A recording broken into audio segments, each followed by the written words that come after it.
Welcome back to another video. Today we're going to talk about how we can get you back to running post ACL injury. Most people that I see, they'll wait 3, 4, 5 months and try to get back to running after that. The problem with using timeline is that the knee's ability to run is not dependent on how many months post-injury, post-surgery. Your knee's ability to run is going to be based on building the strength, stability, and the power control to be able to handle the demand. In this video, we're going to break down the exact movement checklist that you can use starting today in your own rehab so that you can run confidently without pain. So if you're ready, let's dive into it. So this is you on a human stick figure here, right? We're going to show you how confusing it is currently and the amount of different opinions and information out there on return to running. This right here is pulled from research, hundreds of research articles and protocols for return to running. And this is the reason why a lot of people are confused on how to actually get back to running confidently, because there's just too many criteria that are so different from each other, right? You can see there's time-based, there's clinical symptoms, there's strength, there's functional, there's biomechanics, there's subjective, and then there's medical clearance. These are all great things, but these are not practical for somebody to be able to apply in their own rehab. There's just too many things. So we're gonna break it down very simple for you based on all the research that are combined. We're just gonna put it into one simple checklist so you can implement this today.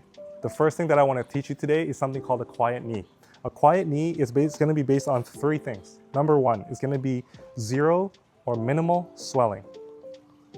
So your knee has to have a quiet 0 minimal swelling before we test anything for jogging, right? This could be different for everybody. Some people's knees are pretty quiet at 8 weeks post-surgery.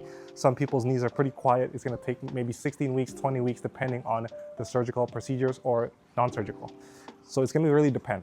So first thing first, we wanna make sure 0 and minimal swelling. Number 2 is gonna be full range of motion.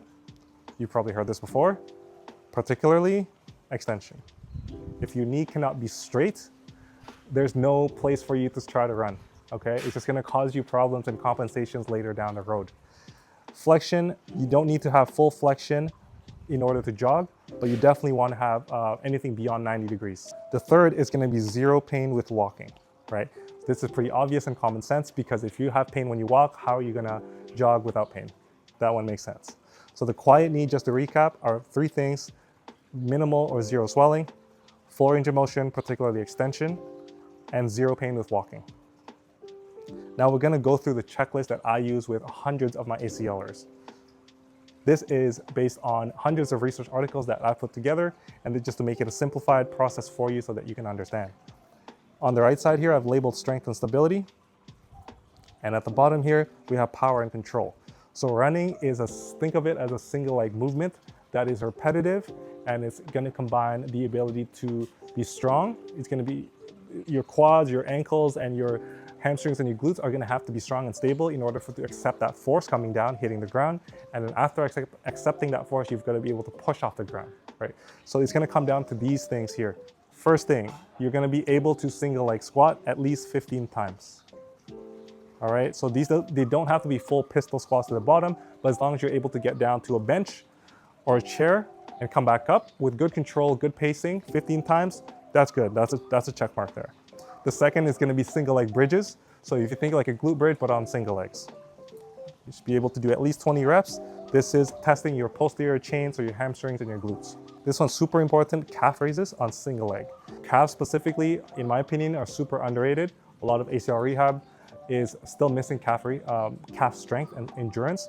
And this is one of the main problems why people can't run. So making sure that you're able to calf raise 20 reps with good control, good quality in order to advance.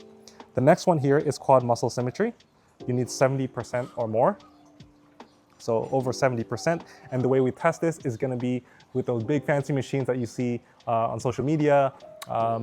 There's gonna be different ways to test. And I've actually made a video for this so that you can understand how you can test yourself if you don't have access to those fancy equipment. And the link is gonna be in the description below so that you can check it out later. The last 2 are gonna be more plyometric movements. So forward hopping, this is all single leg, right? Single leg forward hopping and vertical hopping. Being able to do that with good quality for 15 reps. They don't have to be super high, right? This is mimicking the actions of jogging. You're not trying to go for max height, you're just going little hops with good control, being able to come back down, come back up with good control.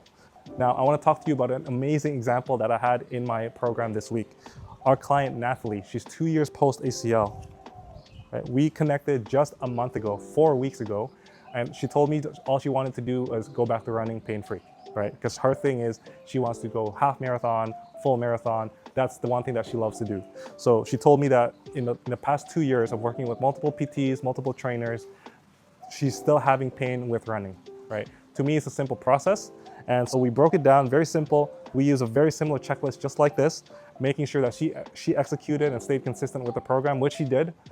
Amazing job, kudos to Nathalie, because she put in the work.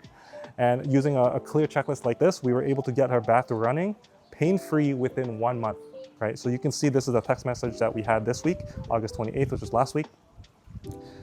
I asked her how the jogging went this week on the treadmill. We started at 10 minutes and she's back to running. We didn't feel any pain. So just like that, consistency on her part, but also having a clear, structured plan as to what to do next is super important if you want to achieve anything in ACL rehab. So that's it for the video, guys. Hopefully you enjoyed it and you found some value from that. If you're trying to get back to jogging, just remember, don't guess, don't base it on timeline. Have a checklist, have a preparation as to what your knee can do, and you will see if you prepare your knee accordingly, you'll be able to achieve such great things in ACL rehab. If you're interested in seeing how I work with my clients, I have a free masterclass that I'll link somewhere up here, or even link in the description, so that you can see the exact process that I use with every single one. And of course, you know what to do: like, subscribe, notifications, do all that stuff to help me out, and it lets me know that I am giving some good value for you. Check you in the next one.